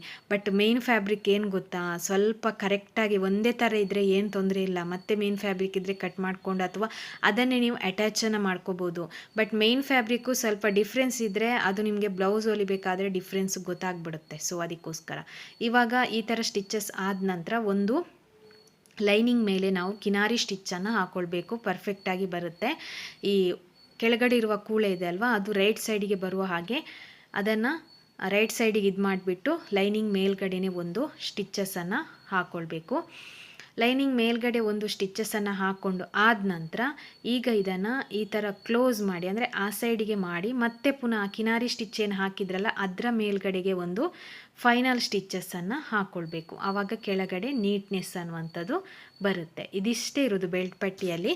ಸೊ ಸ್ಟಾರ್ಟಿಂಗ್ ಅರ್ಥ ಇಲ್ಲ ಅಂತ ಅಂದರೆ ನಾನು ನೆಕ್ಸ್ಟ್ ಟೈಮ್ ಹೊಲಿಬೇಕಾದ್ರೆ ವೀಡಿಯೋಸನ್ನು ಮಾಡ್ತೇನೆ. ಸೊ ನಿಮಗೆ ಒಂದು ಐಡಿಯಾ ಸಿಗುತ್ತೆ ಯಾವ ಥರ ಹೊಲಿಯೋದು ಅಂತೇಳಿ. ಅದಕ್ಕೋಸ್ಕರ ನಾನು ಈ ವಿಡಿಯೋದಲ್ಲಿ ಸ್ವಲ್ಪ ಫಾಸ್ಟಾಗಿ ವೀಡಿಯೋಸನ್ನು ಮಾಡಿರೋದು. ನೆಕ್ಸ್ಟ್ ಟೈಮ್ ವೀಡಿಯೋ ಮಾಡಿದಾಗ ಸಪ್ರೇಟಾಗಿ ಒಂದೊಂದೇ ವೀಡಿಯೋಸ್ಗಳನ್ನು ಮಾಡ್ತೇನೆ. ಬೆಲ್ಟ್ ಪಟ್ಟಿ ಯಾವ ಥರ ಹೊಲಿಯೋದು, ಆಮೇಲೆ ಹುಕ್ಸ್ ಪಟ್ಟಿ ಕಾಜಾ ಪಟ್ಟಿ ಯಾವ ಥರ ಹೊಲಿಯೋದು, ಬೇರೆ ಅದನ್ನೆಲ್ಲ ಸಪ್ರೇಟ್ ವೀಡಿಯೋ ಮಾಡ್ತೇನೆ. ಹೆಮ್ಮಿಂಗ್ ಯಾವ ಥರ ಮಾಡೋದು, ಬ್ಯಾಕ್ ಪಾರ್ಟಲ್ಲಿ ಯಾವ ಥರ ಇದು ಮಾಡೋದು, ಈ ಥರ ಎಲ್ಲ ಸಪ್ರೇಟಾಗಿ ವೀಡಿಯೋಸನ್ನು ಹಾಕ್ತೇನೆ. ಈಗ ಈ ಥರ ಇದು ಬೆಲ್ಟ್ ಪಟ್ಟಿ ರೆಡಿ ಆಯಿತು. ನಮಗೆ ಇದು ಏನಕ್ಕಂತಂದರೆ ಒಳಗಡೆಗೆ ನಾವು ಸ್ಟಿಚ್ಚಸನ್ನು ಮಾಡ್ಕೊಳ್ಬೇಕಾಗುತ್ತೆ. ಬೆಲ್ಟ್ ಪಟ್ಟಿ ಅಟ್ಯಾಚ್ ಮಾಡಬೇಕಾದ್ರೆ ಆ ಕೂಳೆ ಅನ್ನುವಂಥದ್ದು ನಮಗೆ ಕಾಣಿಸ್ಬಾರ್ದು. ಕಾಣಿಸ್ದೇ ಇರೋ ರೀತಿ ಸ್ಟಿಚ್ ಮಾಡಬೇಕು ಅಂತಂದರೆ ಒಂದು ಮೇನ್ ಫ್ಯಾಬ್ರಿಕ್ಕು ಮತ್ತು 2 ನಮಗೆ ಲೈನಿಂಗ್ ಬೇಕಾಗುತ್ತೆ. ಓಕೆನಾ? ಇವಾಗ ಈ ಥರನೇ ಲೈನಿಂಗ್ ಮೇಲ್ಗಡೆನೆ ಇನ್ನೊಂದಕ್ಕೂ ಕೂಡ ಸ್ಟಿಚ್ಚಸನ್ನು ಹಾಕೋಬೇಕು. ನನಗೆ ಒಂದು ಕರೆಕ್ಟಾಗಿ ಬಂದಿತ್ತು, ಒಂದು ರಾಂಗಾಗಿ ಬಂದಿತ್ತು. ಬಟ್ ಅಂದರೆ ಮೇನ್ ಫ್ಯಾಬ್ರಿಕ್ ಏನಿದೆ ಅಲ್ವಾ, ಅದು ಸ್ವಲ್ಪ ಅಟ್ಯಾಚ್ ಮಾಡಬೇಕಾದ್ರೆ ಅಷ್ಟೇ, ಬೇರೇನು ತೊಂದರೆ ಇಲ್ಲ, ಬೇರೇನು ಪ್ರಾಬ್ಲಮ್ ಬಂದಿಲ್ಲ. ಮೇನ್ ಫ್ಯಾಬ್ರಿಕ್ ಇದು ಸ್ವಲ್ಪ ಇದಾಗಿತ್ತಷ್ಟೇ. ಸೊ ಈ ಥರ ಹಿಡಿದು ನೀವು ನೋಡಬೇಕು ಕರೆಕ್ಟಾಗಿ ಇದೆಯಾ ಅಂಥೇಳಿ. ಈ ಥರ ಹಿಡಿದು ನೋಡಿ ಸ್ಟಿಚ್ಚಸನ್ನು ಮಾಡಿದಾಗ ಈ ಥರ ಬರುತ್ತೆ ನೋಡಿ. ಇದೇ ಅನಿಸುತ್ತೆ, ಈ ಸೈಡ್ ಇದೆ, ನನಗೆ ಏನು ಉಲ್ಟಾ ಬಂದಿದೆ ಅದು ಮೇನ್ ಫ್ಯಾಬ್ರಿಕ್ಕು, ಆಯಿತಾ? ಬಟ್ ಓಕೆ, ಏನದು ಗೊತ್ತಾಗ್ತಾ ಇರಲಿಲ್ಲ, ಒಂದು ಸ್ವಲ್ಪ ಲೈಟಲ್ಲಿ ಏನೋ ಗೊತ್ತಾಗ್ತಾಯಿತ್ತು ಅಷ್ಟೇ, ಬೇರೇನು ತೊಂದರೆ ಇಲ್ಲ. ಸೊ ಓಕೆ ಅಂತ ಹೇಳ್ಬಿಟ್ಟು ಅದೇ ಥರ ಸ್ಟಿಚ್ ಮಾಡಿಬಿಟ್ಟೆ ನಾನು. ಇವಾಗ ಬೆಲ್ಟ್ ಪಟ್ಟಿಯನ್ನು ನಾವು ಅಟ್ಯಾಚ್ ಮಾಡ್ಕೊಳ್ಬೇಕಾಗುತ್ತೆ. ಸೊ ಬೆಲ್ಟ್ ಪಟ್ಟಿ ಅಟ್ಯಾಚ್ ಮಾಡ್ಕೊಳ್ಬೇಕಾದ್ರೆ ಈ ತುದಿ ಇದೆ ಅಲ್ವಾ, ಅದು ಕರೆಕ್ಟಾಗಿ ಈ ಹುಕ್ಸ್ ಕಾಜಾ ಪಟ್ಟಿ ಏನಿದೆ ಅಲ್ಲಿಗೆ ಕರೆಕ್ಟಾಗಿ ಬರುವ ಥರ ನೋಡಿ ಈ ಥರ ಇಟ್ಕೊಂಡು ನೀವು ಎಳಿಬಾರ್ದು, ತುಂಬಾ ಎಳಿಯದೆ ಈ ಥರ ಒಂದು ಸ್ಟಿಚ್ಚಸನ್ನು ಫಸ್ಟ್ ಹಾಕ್ಕೊಳ್ಳಿ. ಫಸ್ಟ್ ಒಂದು ಸ್ಟಿಚ್ ಹಾಕ್ಕೊಂಡು ಆದ ನಂತರ ಮತ್ತೆ ನೀವು ಕರೆಕ್ಟಾಗಿದೆಯಾ ಅಂತ ಚೆಕ್ ಮಾಡಿಕೊಂಡು ಮತ್ತೆ ಇನ್ನೊಂದು ಡಬಲ್ ಸ್ಟಿಚ್ಚಸನ್ನು ಹಾಕ್ಕೊಳ್ಬೇಕಾಗುತ್ತೆ. ಹಾಗೆಯೇ ಇಲ್ಲಿ ನೀವು ಏನು ಡಾಟ್ಸ್ ಹಿಡ್ದಿರ್ತೀರಲ್ವ, ಈ ಡಾಟ್ಸ್ ಇದೆ ಅಲ್ವಾ, ಅದನ್ನು ಕೆಳಗಡೆ ಈ ಥರ ಮಡಿಸಿ ಸ್ಟಿಚ್ಚಸನ್ನು ಹಾಕ್ಕೊಳ್ಳಿ. ಅದನ್ನು ಅದೇ ಥರ ಬಿಟ್ಬಿಡಬೇಡಿ. ಈ ಥರ ಮಡಚಿ ಸ್ಟಿಚ್ಚಸ್ ಹಾಕೋದ್ರಿಂದ ಸ್ವಲ್ಪ ಪರ್ಫೆಕ್ಟಾಗಿ ಬರುತ್ತೆ. ಚೆನ್ನಾಗಿರೋ ಬ್ಲೌಸ್ಗಳೆಲ್ಲಾದರೆ ಚೆನ್ನಾಗಾಗುತ್ತೆ. ಕೆಲವೊಂದು ಚೆನ್ನಾಗಿರೋ ಬ್ಲೌಸ್ಗಳು ಸಿಗುತ್ತೆ. ಓಕೆನಾ? ಎಷ್ಟು ಖುಷಿ ಆಗುತ್ತೆ ಗೊತ್ತಾ ಹೊಲಿಯೋದಕ್ಕೆ. ಈ ಥರ ತೆಳುವಾಗಿರೋದು ಸಿಕ್ಕಿದ್ರು ಇದೆ ಅಲ್ವಾ, ತುಂಬಾ ಇದಾಗುತ್ತೆ, ಅಯ್ಯೋ ಈ ಥರದ್ದು ಹೊಲಿಬೇಕಲ್ಲ ಅಂತೇಳ್ಬಿಟ್ಟು. ಇಲ್ಲ, ಚೆನ್ನಾಗಿರೋ ಬ್ಲೌಸ್ಗಳಾದರೆ ಬೇಗ ಹೊಲಿಯೋದಕ್ಕೂ ಆಗುತ್ತೆ, ಖುಷಿಯೂ ಆಗುತ್ತೆ, ಆಮೇಲೆ ಕರೆಕ್ಟಾಗಿ ಕೂತ್ಕೊಳ್ಳುತ್ತೆ ನಾವು ಸ್ಟಿಚ್ಚಸ್ ಮಾಡುವಂಥದ್ದು. ಕೆಲವೊಂದು ಕ್ಲಾತ್ಗಳು ಕರೆಕ್ಟಾಗಿ ಕೂತ್ಕೊಳ್ಳಲ್ಲ. ಸೊ ಈಗ ಹಿಡಿದು ನೋಡಿ, ನೀವು ಹಿಡಿದು ಈ ಥರ ಪಟ್ಟಿ ಕರೆಕ್ಟಾಗಿದೆಯಾ, ಸೈಡ್ನಲ್ಲಿ ಒಂದೇ ರೀತಿ ಬಂದಿದೆಯಾ ಅಂತೇಳಿ ಚೆಕ್ ಮಾಡ್ಕೊಳ್ಳಿ, ಕರೆಕ್ಟಾಗಿ ಇದೆಯಾ ಅಂತ. ಹಾಗೆಯೇ ಚೆಕ್ ಮಾಡ್ಕೊಂಡು ಇನ್ನೊಂದು ಏನಂತಂದರೆ, ನಿಮಗೇನು ಬ್ಲೌಸು ಮೆಷರ್ಮೆಂಟ್ ಕೊಟ್ಟಿರ್ತಾರಲ್ವ, ಆ ಮೆಷರ್ಮೆಂಟ್ ಬ್ಲೌಸನ್ನು ಕೂಡ ಹಿಡ್ಕೊಂಡು ನೋಡಿ. ನೋಡಿದಾಗ ನಿಮಗೆ ಇದು ಕರೆಕ್ಟಾಗಿ ಇಲ್ಲ ಅಂತ ಅಂದರೆ ನೀವು ಬೆಲ್ಟ್ ಪಟ್ಟಿಗೆ ಒಂದು ಏನು ಸ್ಟಿಚ್ ಹಾಕಿದ್ರಲ್ವ, ಸ್ವಲ್ಪ ಆಚೆ ಈಚೆ ಆಗ್ತಾಯಿದೆ ಅಂತಂದರೆ ಮತ್ತೆ ನೀವು ಅಲ್ಲಿ ಇನ್ನೊಂದು ಸ್ಟಿಚಸನ್ನು ಹಾಕೋಬೇಕು. ಓಕೆನಾ? ಆ ಥರ ಹಾಕ್ಕೊಂಡು ನೋಡಬೇಕು. ನೋಡಿ ನಾನು ಇಲ್ಲಿ ಹಿಡಿತಾ ಇದ್ದೇನೆ ನೋಡಿ, ಇದು ಒಂದು ಹುಕ್ಸ್ ಪಟ್ಟಿ ಅನಿಸುತ್ತೆ ಇದು, ಈ ಸೈಡಿದು ಹುಕ್ಸ್ ಪಟ್ಟಿ ಕರೆಕ್ಟಾಗಿದೆಯಾ ಅಂತೇಳಿ. ಸ್ವಲ್ಪ ಆಚೆ ಈಚೆ ಆಯಿತು ಅಂತ ಅಂದರೆ ಒಂದು ಡಾಟ್ಸನ್ನು ನೀವು ಹಿಡಿಬೇಕಾಗುತ್ತೆ ಸ್ವಲ್ಪ. ಇಲ್ಲಾಂದರೆ ಈ ಬೆಲ್ಟ್ ಪಟ್ಟಿ ಏನಿದೆ, ಬೆಲ್ಟ್ ಪಟ್ಟಿ ಕರೆಕ್ಟಾಗಿ ಆ ಶೇಪಿಗೆ ಬಂದಿದೆಯಾ ಅಂತ ನೋಡಿಬಿಟ್ಟು ಸ್ಟಿಚಸನ್ನು ಹಾಕ್ಕೊಂಡ್ರೆ ಆಯಿತು. ಇವಾಗ ನಾನು ಇಲ್ಲಿ ಇನ್ನೊಂದು ಸ್ಟಿಚಸನ್ನು ಹಾಕ್ಕೊಳ್ತಾ ಇದ್ದೇನೆ, ಡಬಲ್ ಸ್ಟಿಚಸ್ಸು. ಸೊ ಕರೆಕ್ಟಾಗಿದೆ ಅಂತ ಅಂದರೆ ಈಗ ನೀವು ಹಾಕಿರುವಂತಹ ಸ್ಟಿಚಸ್ನ ಕೆಳಗಡೆಗೆ ಇನ್ನೊಂದು ಸ್ಟಿಚಸನ್ನು ಹಾಕ್ಕೊಳ್ಳಿ. ಓಕೆನಾ? ಕರೆಕ್ಟಾಗಿ ಇಲ್ಲ ಬೆಲ್ಟ್ ಪಟ್ಟಿ ಇನ್ನು ಸ್ವಲ್ಪ ಮೇಲೆಗಡೆ ಸ್ಟಿಚ್ ಮಾಡಬೇಕು ಅಂತಂದರೆ ಸ್ವಲ್ಪ ಮೇಲ್ಗಡೆಗೆ ಸ್ಟಿಚ್ ಮಾಡಿಕೊಂಡ್ರೆ ಆಯಿತು. ಓಕೆ, ಇವಾಗ ಇನ್ನೊಂದನ್ನು ಕೂಡ ನಾನು ಇನ್ನೊಂದು ಬ್ಲೌಸ್ ಇದೇನಿದೆ, ಇನ್ನೊಂದು ಇದೆ ಅಲ್ವಾ ಈ ಸೈಡಿದು, ಅದು ಕೂಡ ಇಲ್ಲಿಗ ನಾನು ಅಟ್ಯಾಚ್ ಮಾಡ್ಕೊಳ್ತಾ ಇದ್ದೇನೆ. ಈ ಥರನೇ ಕರೆಕ್ಟಾಗಿ ಹಿಡ್ಕೊಂಡು ನೋಡಿಕೊಂಡು ಸ್ಟಿಚಸನ್ನು ಮಾಡ್ಕೊಳ್ಳಿ. ಹಾಗೇನಿಲ್ಲಿ ನಾನು ಹೇಳಿದೆ ಅಲ್ವಾ, ಡಾಟ್ಸ್ ಹಿಡ್ದಿರೋದು ಕೂಡ ಕರೆಕ್ಟಾಗಿ ಇರಬೇಕು. ಇಲ್ಲೇ ನಮಗೆ ಸ್ವಲ್ಪ ರಾಂಗ್ ಆಗುತ್ತೆ. ಅಂದರೆ ಸ್ವಲ್ಪ ನೀವು ಬೆಲ್ಟ್ ಪಟ್ಟಿಯನ್ನು ಆಚೆ ಕೂರಿಸಿದಿಂದಂದ್ರೂ ಅದು ಶೇಪ್ ಹೋಗಿಬಿಡುತ್ತೆ. ಸ್ಟಿಚಸ್ ಮಾಡಬೇಕಾದ್ರೆ ಶೇಪ್ ಕರೆಕ್ಟಾಗಿ ನಮಗೆ ಬರಬೇಕು. ಮತ್ತು ತುಂಬಾ ಎಳ್ದು ನಾವು ಸ್ಟಿಚಸ್ಗಳನ್ನು ಮಾಡ್ಕೊಳ್ಬಾರ್ದು. ಸೊ ಅದಕ್ಕೋಸ್ಕರನೇ ನಾನು ಇದನ್ನು ಏನು ಗೊತ್ತಾ, ಕಾಲಲ್ಲೇ ತುಳಿದು ನಾನು ಸ್ಟಿಚಸ್ ಮಾಡೋದು ಬ್ಲೌಸು. ಬೇರೆ ಎಲ್ಲನೂ ಕೂಡ ನಾನು ಕರೆಂಟಲ್ಲಿ ಸ್ಟಿಚಸ್ ಮಾಡ್ತೀನಿ, ಇದೊಂದು ಮಾತ್ರ ನನಗೆ ಆಗಲ್ಲ. ಸೊ ಅದಕ್ಕೋಸ್ಕರ ನಾನು ಇದನ್ನು ಕಾಲಲ್ಲೇ ತುಳಿದು ಸ್ಟಿಚಸನ್ನು ಮಾಡ್ಕೊಳ್ತೇನೆ. ಸೊ ಕರೆಕ್ಟಾಗಿ ಇಲ್ಲಿ ಕೂಡ ಡಾಟ್ಸ್ ಹಿಡ್ದಿರೋದನ್ನು ಮಡಿಸಿ ನೋಡಿ, ಈ ಥರ ಅದನ್ನು ಮಡಿಚಿಬಿಟ್ಟು ಈ ಥರ ಹೊಲಿಬೇಕು. ಆವಾಗ ನಿಮಗೆ ಕರೆಕ್ಟಾಗಿ ಪರ್ಫೆಕ್ಟಾಗಿ ಬರುತ್ತೆ. ಸೊ ಇನ್ನು ಇದರಲ್ಲಿ ಏನು ಅಂತಂದರೆ, ಈಗ ಇದರಲ್ಲಿ ನಾನು ಇಷ್ಟೇ ವೀಡಿಯೋ ಮಾಡಿದ್ದು, ಇನ್ನೊಂದು ಸಪ್ರೇಟಾಗಿ ಇನ್ನೊಂದು ವೀಡಿಯೋ ಮಾಡ್ತೇನೆ. ಅಂದರೆ ಇದು ಒಂದೇ ವೀಡಿಯೋ ಲಾಂಗ್ ಆಗಿಬಿಡುತ್ತೆ. ಇನ್ನು ಹುಕ್ಸ್ ಪಟ್ಟಿ, ಕಾಜಾ ಪಟ್ಟಿ, ಹೆಮ್ಮಿಂಗು, ಸ್ಲೀವ್ಸ್ ಅಟ್ಯಾಚು ಅದೆಲ್ಲ ನಾನು ಇದರ ಮುಂದಿನ ವೀಡಿಯೋದಲ್ಲಿ ಹಾಕ್ತೇನೆ. ಇದರಲ್ಲಿ ಇಷ್ಟ ಆಯಿತು. ಇನ್ನು ಇದನ್ನು ಈಗ ಇನ್ನೊಂದು ಲೈನಿಂಗ್ ಇದೆ ಅಲ್ವಾ, ಇದನ್ನು ಯಾವ ಥರ ಅಟ್ಯಾಚ್ ಮಾಡೋದು ಅಂತೇಳಿ ಇದರಲ್ಲೇ ನಾನು ತಿಳಿಸ್ಕೊಡ್ತಾ ಇದ್ದೇನೆ. ಸೊ ಈಗ ನೋಡಿ, ಈ ಥರ ಈಗ ಆಯಿತು. ಇದು ಏನಕ್ಕಂತಂದರೆ ನಾನು ಹೇಳ್ದಲ್ಲ, ಇನ್ನೊಂದು ಲೈನಿಂಗು ಒಳಗಡೆ ಆ ಕೂಳೆ ಕಾಣಿಸ್ಬಾರ್ದು, ಸ್ಟಿಚಸ್ ಮಾಡಿರೋದು ಅದು ಕಾಣಿಸ್ಬಾರ್ದು ಅಂತ ಅಂದರೆ ನಾವು ಈ ಥರನೇ ಬೆಲ್ಟ್ ಪಟ್ಟಿಯನ್ನು ಸ್ಟಿಚಸ್ ಮಾಡ್ಕೊಳ್ಬೇಕಾಗುತ್ತೆ. ಸೊ ಈ ಥರ ನೋಡಿ, ಎರಡು ಈಗ ಬೆಲ್ಟ್ ಪಟ್ಟಿ ಸ್ಟಿಚ್ ಮಾಡಿದ್ದಾಯಿತು. ಇವಾಗ ಏನು ಅಂತಂದರೆ ಇನ್ನು ಲೈನಿಂಗ್ ಏನಿದೆ ಅದು ಒಳಗಡೆಗೆ ಹೋಗುವ ಥರ ಯಾವ ಥರ ಸ್ಟಿಚಸ್ ಮಾಡೋದು ಅಂತೇಳಿ ಹೇಳ್ಕೊಡ್ತೇನೆ. ಇದು ಫಸ್ಟ್ ಸ್ಟಾರ್ಟಿಂಗ್ ನೋಡೋರಿಗಾದರೆ ಸ್ವಲ್ಪ ಭಯ ಆಗ್ಬೋದು, ಅಯ್ಯೋ ಈ ಥರ ಕ್ಲಾತನ್ನೆಲ್ಲ ಮಡಿಸ್ಬಿಟ್ಟು ಇದು ಮಾಡಿದರೆ ಏನಪ್ಪ ಇದು ಬರುತ್ತಾ ಅಂತೇಳಿ. ನನಗೂ ಅದೇ ಥರ ಆಗ್ತಾಯಿತ್ತು. ಬಟ್ ಇದೆಲ್ಲ ನಾನು ಏನು ಗೊತ್ತಾ, ಕಲಿಬೇಕಾದ್ರೆ ಕಲ್ತಿದ್ದಲ್ಲ, ನಾನು ಇದೆಲ್ಲ ಯೂಟ್ಯೂಬ್ ನೋಡಿಕೊಂಡೇ ಕಲ್ತಿರೋದು. ಇವಾಗ ನಾನು ಕರೆಕ್ಟಾಗಿ ನೋಡ್ತಾ ಇದ್ದೇನೆ, ಮಿಡ್ಲು ಕರೆಕ್ಟ್ ಇದೆಯಾ ನೋಡಿ. ಆಚೆ ಸೈಡಿದು ಬೆಲ್ಟ್ ಪಟ್ಟಿ ನೋಡಿ ಸ್ವಲ್ಪ ಚೇಂಜಸ್ ಕಾಣ್ತಾ ಇದೆ. ಬಟ್ ಓಕೆ, ಏನು ತೊಂದರೆ ಇಲ್ಲ. ಅದು ಏನು ಸಾರಿ ಉಟ್ಟಾಗ ಅದೇನು ಕಾಣಿಸಲ್ಲ. ಅದೊಂದು ಸ್ವಲ್ಪ ರಾಂಗ್ ಆಗಿತ್ತು. ಹಾಗಾಗಿ ರಾಂಗ್ ಅಂದರೆ ಏನಿಲ್ಲ, ಮೇನ್ ಫ್ಯಾಬ್ರಿಕ್ ಕೆಳಗಡೆ ಹೋಗಿಬಿಟ್ಟಿದೆ. ಇದು ನಾನು ಕಟ್ಟಿಂಗ್ ಮಾಡಬೇಕಾದ್ರೆ ಆಚೆ ಈಚೆ ಆಯ್ತು ಅಷ್ಟೇ, ಬೇರೇನೂ ತೊಂದರೆ ಇಲ್ಲ. ಅದನ್ನು ನೋಡ್ಕೊಂಡು ನೆಕ್ಸ್ಟ್ ಟೈಮ್ ಕರೆಕ್ಟಾಗಿ ವೀಡಿಯೋಸನ್ನು ಮಾಡ್ತೇನೆ. ಇವಾಗ ನೋಡಿ, ಈ ಥರ ಮೇಲ್ಗಡೆಗೆ ಇಟ್ಕೊಂಡು ನಾನು ಯಾವ ಥರ ಮಾಡ್ತಾಯಿದ್ದೆ ನೋಡಿ, ಅದೇ ಥರ ನೀವು ಚಿಕ್ಕದಾಗಿ ಈ ಥರ ಫೋಲ್ಡಿಂಗ್ ಮಾಡ್ಕೊಂಡು ಬನ್ನಿ. ನನಗೆ ಇದು ಭಯ ಆಗ್ತಾಯಿತ್ತು ಮೊದಲೆಲ್ಲ ಹೊಲಿಬೇಕಾದ್ರೆ. ಇದೆಲ್ಲ ನಾನು ಕಲಿಬೇಕಾದ್ರೆ ಇದೆಲ್ಲ ನಂಗೆ ಕಲಿಸೇ ಕೊಟ್ಟಿಲ್ಲ. ಓಕೆನಾ? ಕೂಳೆ ಕಾಣಿಸೋ ಥರನೇ ಅವರು ಬ್ಲೌಸನ್ನು ಸ್ಟಿಚ್ ಮಾಡೋದನ್ನು ಹೇಳ್ಕೊಟ್ಟಿದ್ರು. ಅವರಿಗೆಲ್ಲ ಗೊತ್ತಿರಲಿಲ್ಲ ಇದೆಲ್ಲ. ಸೊ ಇದೆಲ್ಲ ನಾನು ಯೂಟ್ಯೂಬನ್ನು ನೋಡಿಕೊಂಡೇ ಕಲ್ತಿರೋದು. ಸೊ ನೋಡಿ, ಈ ಥರ ಫೋಲ್ಡಿಂಗ್ ಮಾಡ್ಕೊಂಡು ಬಂದು ಕರೆಕ್ಟಾಗಿ ನೀವು ನೋಡ್ಕೊಳ್ಳಿ. ಇನ್ನು ಒಳಗಡೆದಕ್ಕೆಲ್ಲ ಸ್ಟಿಚ್ ಮಾಡೋದಕ್ಕೆ ಹೋಗಬೇಡಿ. ಈ ಥರ ಓನ್ಲಿ ಬೆಲ್ಟ್ ಪಟ್ಟಿ ಮಾತ್ರ, ಈ ಪಟ್ಟಿ ಏನಿದೆ ಅದನ್ನು ಮಾತ್ರ ಈ ಲೈನಿಂಗಿಗೆ ಹಿಡ್ಕೊಂಡು ಒಂದು ಸ್ಟಿಚಸನ್ನು ಹಾಕ್ಕೊಳ್ಬೇಕು. ಇನ್ನು ಒಳಗಡೆ ಇರೋ ಬಟ್ಟೆಗಳಿಗೆ ಸ್ಟಿಚಸ್ ಮಾಡಿದ್ರಿ ಅಂತ ಅಂದರೆ ಮತ್ತೆ ನಿಮ್ಗೆ ಎಳ್ದಾಗ ಅದು ಬ್ಲೌಸ್ ಬರಲ್ಲ. ಸೊ ಅದಕ್ಕೋಸ್ಕರ ನೋಡಿಕೊಂಡು ಇದಕ್ಕೆ ಮಾತ್ರ ಸ್ಟಿಚಸನ್ನು ಮಾಡಿ. ಓಕೆನಾ? ಈ ಬೆಲ್ಟ್ ಪಟ್ಟಿಯ ಒಂದು ಇದು ಏನಿದೆ ಆ ಪಟ್ಟಿ ನೋಡಿ, ಅಲ್ಲಿಗೆ ಮಾತ್ರ ಸ್ಟಿಚಸನ್ನು ಹಾಕ್ಕೊಂಡು ಬನ್ನಿ. ಒಳಗಡೆ ಬಟ್ಟೆ ಈಚೆ ಬಂದಿದೆಯಾ ಅಂತ ನೋಡ್ಕೊಂಡು ಸ್ಟಿಚಸ್ ಮಾಡಿ. ಕೆಲವೊಂದು ಸಲ ಅಲ್ಲಿ ಒಂದು ಸ್ಟಿಚ್ ಬಿದ್ರೂ ಮತ್ತೆ ನಿಮಗೆ ಒಳಗಡೆಯಿಂದ ಎಳ್ದಾಗ ಬಟ್ಟೆ ಬರಲ್ಲ. ಸೊ ಅದಕ್ಕೋಸ್ಕರ ಹೇಳ್ತಾ ಇದ್ದೇನೆ. ಒಂದು ಸ್ಟಿಚ್ ಹಾಕಿದರೆ ಸಾಕಾಗುತ್ತೆ. ಕೆಲವರು 2 ಸ್ಟಿಚ್ ಹಾಕ್ತಾರೆ, ಬಟ್ ನಾನು ಒಂದೇ ಸ್ಟಿಚಸನ್ನು ಹಾಕ್ಕೊಳ್ತಾ ಇದ್ದೇನೆ. ಸೊ ನೋಡಿಕೊಂಡು ನೀವು ಸ್ಟಿಚಸನ್ನು ಮಾಡ್ಕೊಳ್ಳಿ. ವಿಡಿಯೋದಲ್ಲಿ ಕರೆಕ್ಟಾಗಿ ಕ್ಲಿಯರಾಗಿ ಕಾಣ್ತಾ ಇದೆಯಾ ಅಂತೇಳಿ ನೆಕ್ಸ್ಟ್ ಟೈಮ್ ಬೇಕಿದ್ರೆ ನಾನು ಕರೆಕ್ಟಾಗಿ ಕ್ಯಾಮ್ರಾನ ಇಟ್ಕೊಳ್ತೇನೆ. ಬಟ್ ಈಗ ವಿಡಿಯೋ ಇದೆ ಆಲ್ರೆಡಿ ನಂದು, ಅದು ಮಾತ್ರ ಹಾಕ್ತಾ ಇದ್ದೇನೆ. ನೆಕ್ಸ್ಟ್ ಟೈಮ್ ಹೊಲಿಬೇಕಾದ್ರೆ ಕರೆಕ್ಟಾಗಿ ಕ್ಯಾಮ್ರಾ ಯಾವ ಸೈಡಿಗೆ ಇಡಬೇಕು ಫೋನನ್ನು ಅಂತೇಳಿ ಹೇಳಿ, ಆವಾಗ ನಂಗೆ ಗೊತ್ತಾಗುತ್ತೆ. ಅದಕ್ಕೋಸ್ಕರ ಸೊ ಈ ಥರನೇ ಇಲ್ಲಿ ಎಂಡ್ ತನಕ ನೋಡಿ ನೋಡಿಕೊಂಡು ಈ ಥರ ಫುಲ್ಲು ಸ್ಟಿಚಸನ್ನು ಮಾಡಿಬಿಡಿ. ಇವಾಗ ನಿಮ್ಗೆ ಅನಿಸ್ಬೋದು ಸ್ಟಾರ್ಟಿಂಗ್ ಹೊಲಿಯೋರಿಗೆಲ್ಲ ಅಯ್ಯೋ ಈ ಥರ ಇದೆಲ್ಲ ಇದನ್ನು ಹೆಂಗೆ ಒಳಗಡೆಯಿಂದ ತೆಗೆಯೋದಪ್ಪ, ನನಗೂ ಅದೇ ಥರ ಅನಿಸ್ತಾಯಿತ್ತು, ಭಯ ಆಗ್ತಾಯಿತ್ತು ನನಗೂ. ಸೊ ದಾರ ಎಲ್ಲ ಎದ್ದು ಬರುತ್ತಲ್ಲ ಅಂತ ಹೇಳ್ಬಿಟ್ಟು ನನಗೂ ಭಯ ಆಗ್ತಾಯಿತ್ತು. ಬಟ್ ಹೊಲಿತಾ ಅದು ಆಮೇಲೆ ಏನು ಭಯ ಏನೂ ಆಗಲ್ಲ. ಸೊ ಇವಾಗ ಎಂಡಿಗೆ ಸ್ಟಿಚ್ ಹಾಕಿ ಆದ ನಂತರ ಇವಾಗ ನಾನು ಯಾವ ಸೈಡಿಂದ ಎಳಿತಾ ಇದ್ದೇನೆ ನೋಡಿ, ನೀವು ಈ ಬೆಲ್ಟ್ ಪಟ್ಟಿ ಏನಿದೆ ಅಲ್ವಾ ಈ ಸೈಡಿಂದನೇ ನೀವು ಒಳಗಡೆಯಿಂದ ಬಟ್ಟೆಯನ್ನು ಎಳ್ಕೊಳ್ಬೇಕು. ಓಕೆನಾ? ಬಟ್ಟೆಯನ್ನು ಎಳ್ಕೊಂಡು ಇದನ್ನು ಕರೆಕ್ಟಾಗಿ ಈ ಥರ ಇದು ಮಾಡಿಕೊಂಡು ಎಳೀರಿ, ಏನು ಇದಾಗಲ್ಲ, ಈಸಿಯಾಗಿ ಬರುತ್ತೆ. ಸೊ ಆವಾಗ ನೀವು ಒಳಗಡೆ ಬೆಲ್ಟ್ ಪಟ್ಟಿ ಕೂರಿಸಿರೋದು ಗೊತ್ತಾಗಲ್ಲ, ಒಳಗಡೆ ಕೂಳೆ ಎಲ್ಲ ಏನು ಕಾಣಿಸಲ್ಲ, ಕ್ಲೀನಾಗಿ ಸ್ಟಿಚಸ್ ಆಗಿಬಿಡುತ್ತೆ. ಸೊ ಅದಕ್ಕೋಸ್ಕರ ನೋಡಿ ಈ ಥರ ಒಳಗಡೆಯಿಂದ ತೆಗೆದ್ರೆ ಆಯಿತು. ನೋಡಿ ದಾರ ಎಲ್ಲ ಇದು ಎದ್ದೆದ್ದು ಬರ್ತಾ ಇದೆ, ಸೊ ಅದಕ್ಕೋಸ್ಕರ ಅದನ್ನು ತೆಗೆದ್ರೆ ಆಯಿತು. ನೋಡಿ ಈ ಥರ ಈಗ ಬೆಲ್ಟ್ ಪಟ್ಟಿ ಒಂದು ಸೈಡ್ ಇದೆ ಅಟ್ಯಾಚ್ ಆಯಿತು ನೋಡಿ, ಒಳಗಡೆ ಈ ಥರ ನೀವು ಸ್ಟಿಚಸ್ ಮಾಡಿರೋದು ಗೊತ್ತಾಗಲ್ಲ. ಅದಕ್ಕೋಸ್ಕರ ನಾವು ಇನ್ನೊಂದು ಎಕ್ಸ್ಟ್ರಾ ಲೈನಿಂಗನ್ನು ಕೂರಿಸ್ತೀವಿ. ಒಳಗಡೆ ನಿಮಗೆ ಕೂಳೆ ಕಾಣಿಸ್ಬೇಕು ಅಂತಂದರೆ ಒಂದೇ ನಾನೀಗೇನು ಅಟ್ಯಾಚ್ ಮಾಡಿದೆ ಅದನ್ನು ಅಲ್ಲಿಗೆ ಅಟ್ಯಾಚ್ ಮಾಡಿದರೆ ಆಯಿತು ಅಷ್ಟೇ, ಬೇರೆ ಏನಿಲ್ಲ. ಬಟ್ ನಿಮಗೆ ಈ ಥರ ಕಾಣಿಸ್ಬಾರ್ದು ಅಂತ ಅಂದರೆ ಈ ಥರನೇ ನೀವು ಸ್ಟಿಚಸನ್ನು ಮಾಡ್ಕೊಳ್ಬೇಕಾಗುತ್ತೆ. ಸೊ ಇವಾಗ ನಾನು ಮೇಲ್ಗಡೆಗೆ ಇಲ್ಲಿ ಎಂಡ್ ತನಕ ಒಂದು ಸ್ಟಿಚಸನ್ನು ಹಾಕ್ಕೊಳ್ತಾ ಇದ್ದೇನೆ, ಅದು ಬಟ್ಟೆ ಇಲ್ಲಿ ಎದ್ದು ಬರುತ್ತಲ್ವ ಅದಕ್ಕೋಸ್ಕರ ಈ ಥರ ಒಂದು ಸ್ಟಿಚಸನ್ನು ಹಾಕ್ಕೊಳ್ತಾ ಇದ್ದೇನೆ. ನೋಡಿ ಕ್ಲೀನಾಗಿ ಇಟ್ಕೊಂಡು ಈ ಥರ ಸ್ಟಿಚಸನ್ನು ಹಾಕ್ಕೊಳ್ಳಿ, ಏನು ತೊಂದರೆ ಇಲ್ಲ. ಎಕ್ಸ್ಟ್ರಾ ಪೀಸ್ ಇರುವಂಥದ್ದು ಇದು, ಆದರೆ ತುದಿಯ ಭಾಗ ಅದನ್ನು ಸ್ವಲ್ಪ ಬಂದಿದ್ದೀಚೆ ಅದನ್ನು ಅಲ್ಲಿಗೆ ಕಟ್ ಮಾಡಿಕೊಂಡ್ರೆ ಆಯಿತು. ಇದೇ ಥರ ಇನ್ನೊಂದು ಏನಿದೆ ಅದನ್ನು ಕೂಡ ಇದೇ ಥರ ನೀವು ಅಟ್ಯಾಚನ್ನು ಮಾಡ್ಕೊಳ್ಬೇಕು.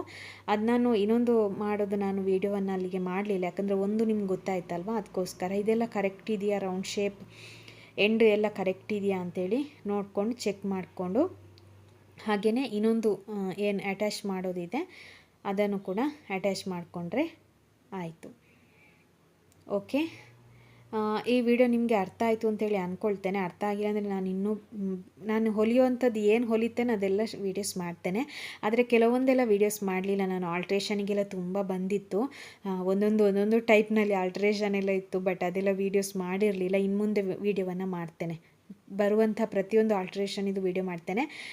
ಈಸಿ ಆಗಿರೋದು ಆಲ್ಟ್ರೇಷನ್ ಬಂದರೆ ಅದನ್ನೆಲ್ಲ ಮಾಡಲ್ಲ. ಯಾವುದಾದ್ರೂ ಏನಾದರೂ ಒಂದು ಟಫ್ ಅಥವಾ ಯಾವುದಾದ್ರೂ ಒಂದು ಕೊಟ್ಟಿದ್ದರೆ ಅದನ್ನು ನಾನು ವೀಡಿಯೋ ಮಾಡ್ತೇನೆ. ಈಗ ನೋಡಿ ಎರಡು ಕೂಡ ಇಲ್ಲಿ ನಾನು ಅಟ್ಯಾಚ್ ಮಾಡಿದ್ದೇನೆ ನೋಡಿ. ಓಕೆನಾ, ಎರಡು ಕೂಡ ಅಟ್ಯಾಚ್ ಆಗಿದೆ. ಈಗ ಎಕ್ಸ್ಟ್ರಾ ಪೀಸ್ ಇರುವಂಥದ್ದನ್ನು ಈ ಸೈಡ್ನಲ್ಲಿ ಇದನ್ನು ಕಟ್ ಮಾಡಿಕೊಂಡ್ರೆ ಆಯಿತು ಅಷ್ಟೇ. ಫ್ರಂಟ್ ಪಾರ್ಟ್ ಕೂಡ ಸ್ಟಿಚ್ಚಿಂಗ್ ಆಗಿಬಿಡುತ್ತೆ. ಸೊ ಇದನ್ನಿಲ್ಲಿ ಕಟ್ಟಿಂಗ್ ಮಾಡಿದರೆ ಆಯಿತು. ಇದನ್ನು ಕೂಡ ನೋಡಿ, ಇದನ್ನು ನಾನು ವೀಡಿಯೋಸ್ ಮಾಡಿಲ್ಲ, ಬಟ್ ಜಸ್ಟ್ ಈಗ ವೀಡಿಯೋದಲ್ಲಿ ತೋರಿಸ್ತಾ ಇದ್ದೇನೆ. ಈ ವಿಡಿಯೋ ನಿಮಗೆ ಇಷ್ಟ ಆದರೆ ಲೈಕ್ ಮಾಡಿ, ಶೇರ್ ಮಾಡಿ, ಕಾಮೆಂಟ್ ಮಾಡಿ.